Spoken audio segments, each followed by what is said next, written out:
Hi, cheese friends. Welcome back to Curd is the Word, the podcast where I break down fancy cheese for not so fancy people. I'm your host, Brittany, and today we are talking about a cheese that's incredibly near and dear to my heart, Havilah from Cherry Grove Farm in Lawrenceville, New Jersey.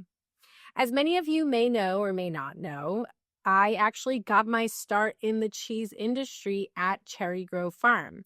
So this cheese is very special to me. We're going to talk about it. We're going to pair it. And I'm also going to slip in a couple of anecdotes from my time spent on Cherry Grove Farm.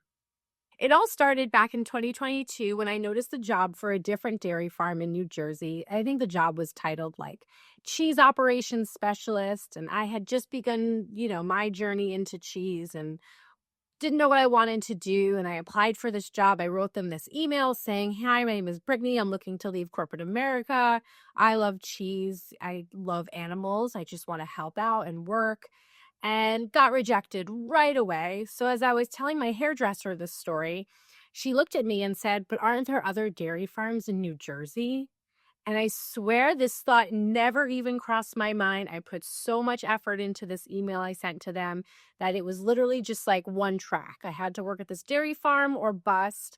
And with her tidbit of advice, I started Googling all of the dairy farms in New Jersey and just emailing them. "Hi, my name is Brittany. I'm willing to do whatever.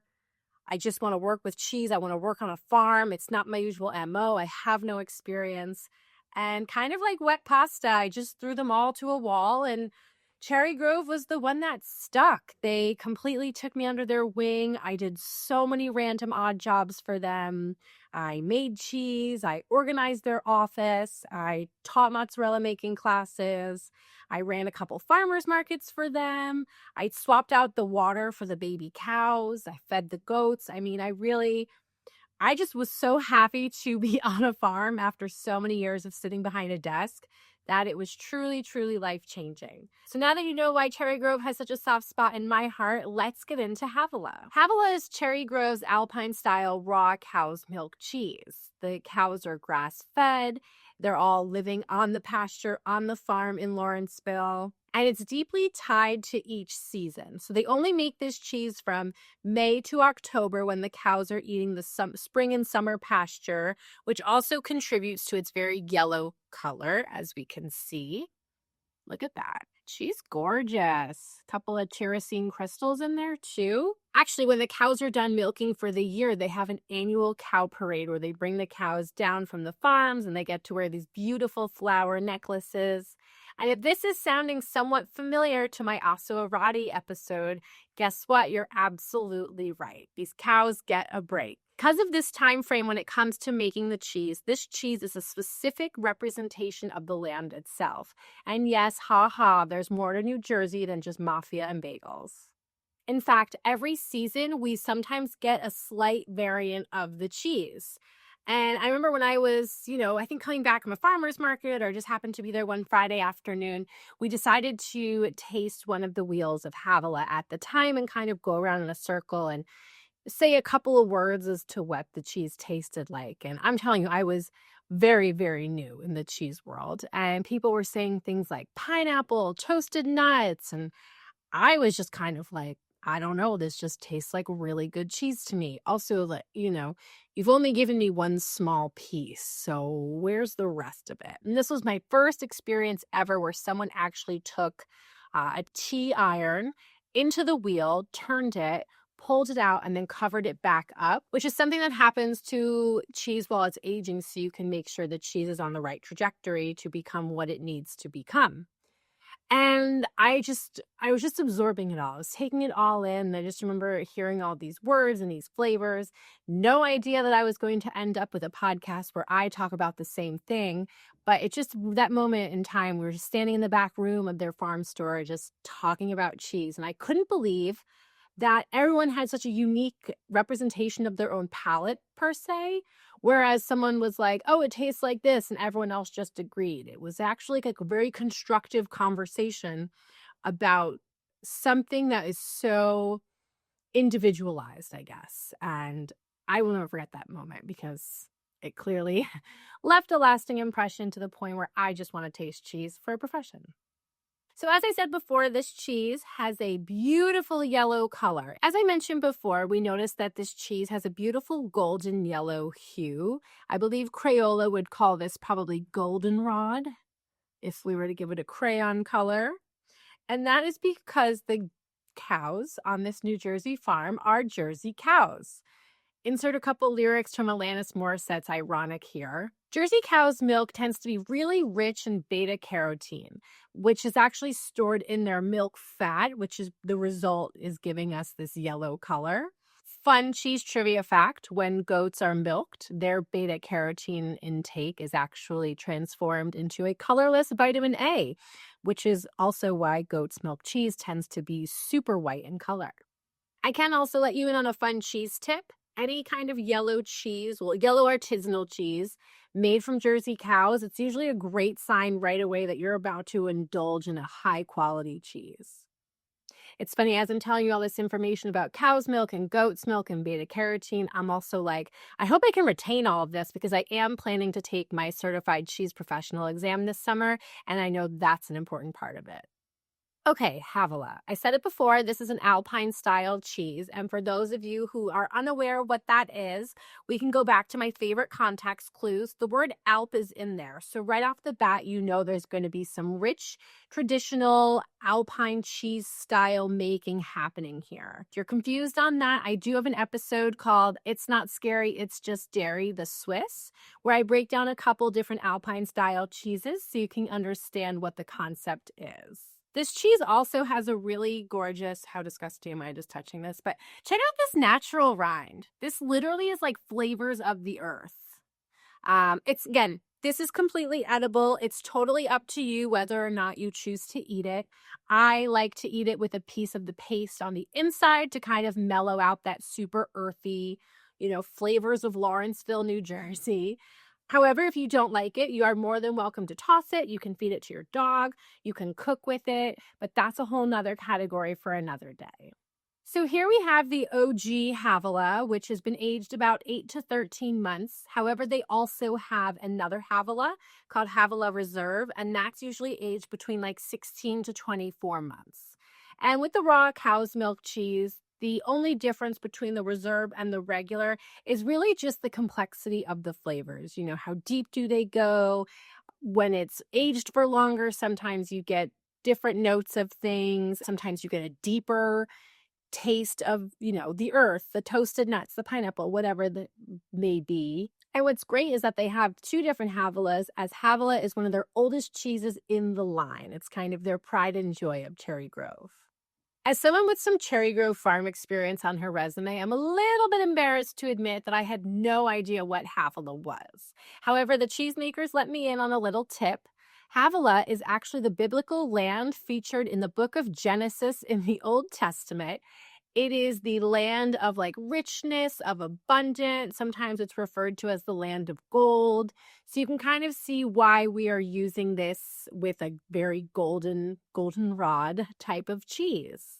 Also, when it comes to the landscape of the Cherry Grove farm itself, it definitely has a couple of parallel similarities with the quote-unquote biblical land filled with just like a rich pasture. It sits on top of 500 acres. They have multiple different animals. Visiting in the spring and summer is always so much fun. They've got chickens. They've got goats you can feed or get little nibble kisses from.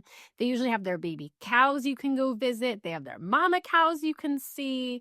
And it's really just, you kind of go in on this bumpy little farm road all the way down. They've got a beautiful old school farm store, and I'm telling you, we are not even seeing 2% of this land. There's just a sliver of the farm we are seeing, so I can only imagine just how beautiful and dense with wildflowers and pasture and grasses that these cows are able to just graze and roam all day long.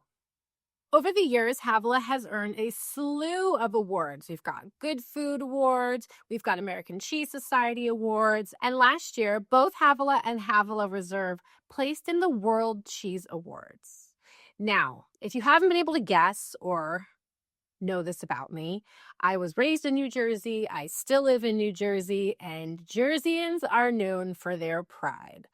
This, to me, is the coolest thing. The pride to me knows no limits. We are not just an industrial park eating Taylor hammer pork roll, arguing over giants and eagles. We actually know how to make some seriously delicious cheese. And on the topic of New Jersey, there's actually the beginnings of a New Jersey Cheese Guild. What started as a potentially scary situation turned into something truly powerful. After a year of confusing and aggressive regulations regarding small cheese producers, a group of New Jersey farmers and cheesemakers knew something wasn't right. By coming together, they were able to stand up for themselves, protect their businesses, and create real change. If you're interested in learning more about the New Jersey Cheese Guild, I will leave their website as well as a contact email in my show notes. As someone who's also been a part of the New York State Cheese Guild, there is so much more than what meets the eye, and this is a wonderful opportunity for producers, cheesemakers, even some, retailers to find out what's really going on and how to protect all different parts involved in the cheese world. Because having cheese from your land is incredibly important, and it's become kind of a trend of, families not wanting to inherit the cheesemaking business or the cheese shop or so on and so forth. And we're unfortunately seeing a couple smaller producers retire, rightfully, as they've earned. However, we want to make sure we're protecting these really good cheese and keeping it around for as long as possible. Okay, I've overloaded us on the Havilah 411, so let's get to tasting it. And I will say too, just because I'm sitting here staring at this cheese, it's starting to condensate a little bit, and that's totally okay. I will quote a couple of my friends from Murray's. If it's sweaty, then it's ready. Again, some people have a weird thing with texture when their cheese starts to sweat. However, for me, I'm like, great, Havilah is at room temperature. Time to get the perfect bite and get all the tasting notes available. The flavor molecules are getting their own space, so let's get into it. So Havilah comes in these gigantic wheels. I know because I used to buy the wheels, break them down, sell them at farmers markets. But today we just have this cute little wedge. And the great thing about these wedges is that you don't really need to do much when it comes to putting it on a board. The texture is incredibly smooth and supple, yet still pretty firm, where I can slice it down the middle. I can make triangles, but I can also do my little flick crumble, which feel free to go back to my last episode where I discussed this cheese cutting process. So let's just take a little corner piece so we can get some rind and some paste. Look at that. Direct quote from Housewives. Right off the bat, we are getting some earthy smells, but at the same time, something a little bit lighter. Wow, this cheese kind of smells like sunshine. I know that's not very descriptive when it comes to an aroma, but it's getting like high dairy smells, not so much yogurty, but more like a glass of whole milk, but at the same time still grassy and very flora-esque. I don't want to say herbal because it's not, but that smell of just like a fresh garden in the summer. That's what I'm gonna, yeah. A glass of milk in a fresh garden in the summer. Now let's try it. Wow. Right up in the front, I'm getting some citrus vibes, pineapple-y vibes, definitely getting hit with some salt. As it finishes up a little bit, first of all, I did not have a big bite, but it's already all over my mouth. It's kind of like jumping from place to place, from cheek to roof to tongue.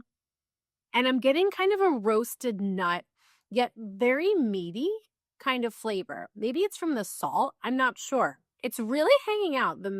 I guess it's not so much mouthfeel, but aftertaste, it's definitely feels like I ate something almost sweet towards the end, even though it came on very bright and salty in the beginning. Depending on what season of milk you're getting in here, people have also mentioned they get high butter taste, roasted leeks, and sometimes even raw chives, which is thanks to the allium-rich spring grass. It's tangy in a way, not in a goat cheese kind of way at all. Tangy as in buttermilk, perhaps, but way more muted, but definitely getting that sharp pineapple aspect to it. Definitely stands alone as an Alpine cheese. I find that some of the Alpine cheeses are way more similar to each other, but this cheese itself really stands alone and is incredibly unique. If you have the reserve, it is known to be a little bit more nutty, a little bit more oniony, assuming spring milk, of course. And the tyrosine crystals, not salt, are even more present and crunchier. I bet it would even be a little bit saltier too. You know, when I first started podcasting, I tried to make a thing happen called Diet Coke cheese. And that was basically like a cheese that was so good, so easy, so simple that it could just stand by itself on a plate, no accoutrements, no nothing, with a can of Diet Coke and my favorite like TV show reruns. And I would say that this qualifies for a Diet Coke cheese. It doesn't really need a ton of accents. However, that wouldn't be fun in my pairing playground. So we are not going to stop there. We're going to keep on going and see what to pair this cheese with. So for Havilah, I find that we can go two ways. We can go sweet and we can go savory. And in the time of the holiday season, you might as well just go both, right? So for savory, I like to bring out more of the savory flavors. This would be the grassy notes, the oniony notes, like the raw chives. And in that case, I present you with some Divina caramelized onion jam. We also have some spreadums, locally made in New York, savory orange marmalade, also made with apples and olives. We've got some karma crackers and onion. And these crackers are so good. I just had them for the first time yesterday. And it's like someone took saltines and buttered them and then put different like seasonings on top of them. I had the spicy ones yesterday. And these are those kind of crackers where once the bag is open, it's the perfect excuse to have 136 of them. Like, oh, well, the bag's open. Might as well have another. I will say you don't want to go too onion heavy. So what we're going to do here is split the onion apart. So we'll start with the onion cracker. We will take a slather of spreadums, which you can find on the Spreadums website. Also, some other specialty cheese shops in the tri-state area carry it. And we will place a small piece of Havilah right in the middle. Bon appetit. Right off the bat, the saltiness of the cracker mixes really well with the saltiness of the cheese. And then you get a teeny bit of sweetness with the orange marmalade. The orange is really coming through. However, it pairs so well with this cheese with the grassiness of both the marmalade as well as the cheese. And of course, the onion flavor from the cracker is really just the onions, the grassy, the flora, the salt. It's really just a delightful, savory, meaty pairing. Now, for my caramelized onion jam, I personally don't think we need any kind of carbohydrate with this. We can just go straight cheese, straight caramelized onion jam, and call it a day. Okay, I lied. When I said that my Diet Coke cheeses needed nothing, this onion jam with this cheese might be the perfect easy light bite. Throw that on any kind of plain cracker and you will have all of your holiday guests singing jingle bells until New Year's. I find too with the savory pairings, especially with the spreadums marmalade, we want a darker alcohol cocktail. I have here a classic old fashioned minus the orange peel because we had no oranges in the house. And I do apologize now to my husband that I do know how to make old fashions because those are his favorite, but he just continues to drink whiskey neat because it's faster. However, I think with this cheese, I just need like a cozy fireplace, something along those lines. So let's give this a try. Again, I'm not a huge whiskey fan, but I find this pairing feels like the holidays, right? That goes down so smooth. Oh, just passing my velvet robe and plaid slippers. That is delightful. You want to leave that out for Santa this year if you really want to get what's on your gift list. If you want to go sweeter, I also have this ice wine, which clearly I've never opened or tried, but ice wine is a classic pairing. And ice wine is made when the grapes are actually frozen on the vine, allowing them to be concentrated into a syrup that is so incredibly sweet and delicious, giving off citrus, stone fruit, apricot vibes to it, which in a way goes perfectly with this cheese. And in addition to the ice wine, this cheese also goes so well with dark chocolate, which I have here with some almonds. I've also got some fig jam, as well as some raisin rosemary crisps. Now, I'm not saying that the raisin rosemary crisps are too sweet. However, the raisins give it such a nice hint of sweetness. And we'll just do it with a dollop of fig jam, Also, don't hate me. I feel like fig jam is kind of a cop out when it comes to pairing with cheese because it kind of goes with all cheese. It's that sweet and savory balance that your tongue is just like, I can't get enough of. It's, two opposites attract. And quite frankly, it's just delightful. So here we've built this adorable little taster.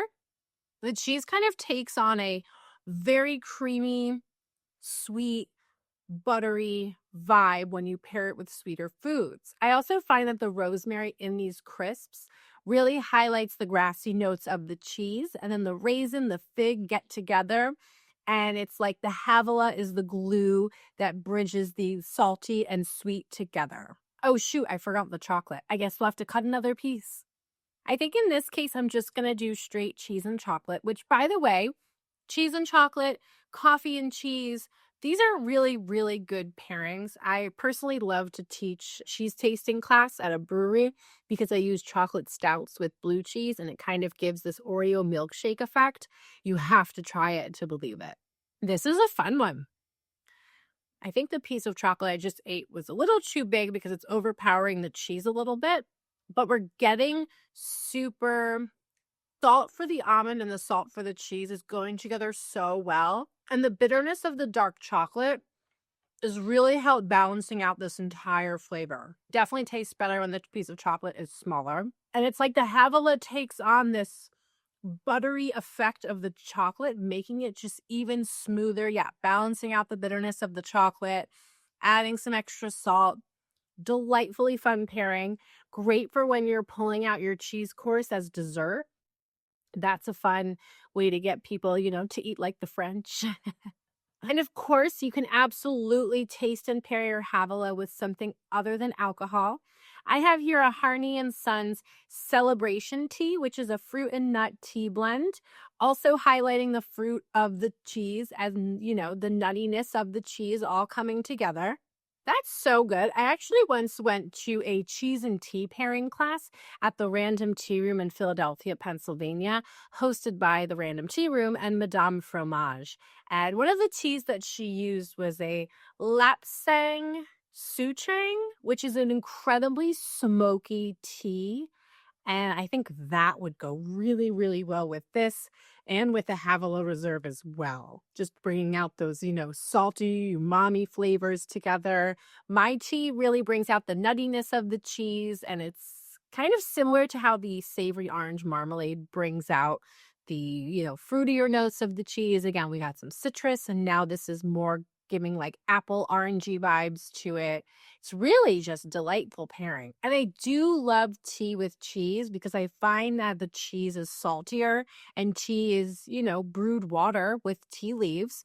So it's kind of quenching your thirst while at the same time allowing the saltiness of that cheese to totally shine through. I also think with my specific tea, or maybe a smoked tea, I don't know, jury's out, but like an apple butter would be fantastic here, or a cherry jam, just something to really give that, I keep saying like roundabout flavor. It's almost like you want to view this cheese in a circle, and it's like, okay, cheese is 1/3. Now we want something either sweet or savory, and now we want something else totally complementary to kind of like glue them together. That's kind of sometimes how I think about things. I will say also, Havilah is so great, not just on your cheese board, but it's also really nice to cook with. As you know, I love to say what grows together goes together. So imagine a grilled cheese and Jersey tomato in the summer with this cheese. You can also make a tomato soup and grate it over that. I personally have that. It is delicious. You can dunk your grilled cheese in the tomato soup. That's also amazing. I've also seen and heard people grating this cheese over roasted vegetables. I also have heard a rumor, yes, again, I've been a Cherry Grove a little bit. I know a couple things. People have folded this into their pie crust and then made an apple pie with it. They also, when you go to their farm store, they have these beef sausages called the Philly cheesesteak, and they have bits of Havilah in them. They are amazing. I have had them. They're so creamy and delicious. And it just goes to show you that this cheese is so versatile, whether it's on your cheese board, sweet and savory, whether you're cooking with it. I could also see it being really good in a salad. It just doesn't have any limits to it. It's classic, it's delicious, it's hitting all the points of cheese that we want. It's salty, it's buttery, it's also beautiful aesthetically, although we know looks aren't always what's most important, but this one has a great look to it with the natural rind is so beautiful. Honestly, it feels like whatever you choose to snack on with this cheese, it'll be no problem and it'll just taste really good with it. Imagine this on a baguette with some prosciutto. That's a great sandwich, maybe a little Dijon or a little bit of butter. That sounds fantastic. At the same time, you could do nothing, or you could just drizzle it with some honey and add a couple pear slices, and you have an absolutely exceptional treat that is delicious 12 months of the year. Havilah is clearly very special to me, as Cherry Grove Farm will always and forever be the farm that took a chance on me in my budding cheese journey. I also learned a bunch there, whether it was that cows give kisses like dogs, or that I do not personally enjoy cheesemaking. But with the history of Cherry Grove and all the awards this cheese has won, I can't help but feel prideful that I not only live in this state, but that I get to be friends with the people behind Havilah. Every bite of this cheese, you're tasting knowledge of the cheesemakers, you're tasting the lush lands of their farm, and just happy cows in every single bite. You can order it through their website, which I will also link in the show notes. And I can't encourage you enough to attend their cow parade, one of their many other events, their mozzarella making classes, or if you don't have this at your local cheese shop, bug your mongers. And if you do try it, please, please tag me in your boards and your pairings. I would love to know what you're eating this with. I'd also love to know what you're sipping on with it. And remember, please savor every bite. This is not a cheese to be rushed through, even if you're washing it down with a Diet Coke. And as always, if there's a cheese you want me to try or break down, just shoot me a DM. You can send me an email. You can also reach out to me through my website, curtisthewordpodcast.com. And until next time, stay curious, stay cultured, and stay cheesy.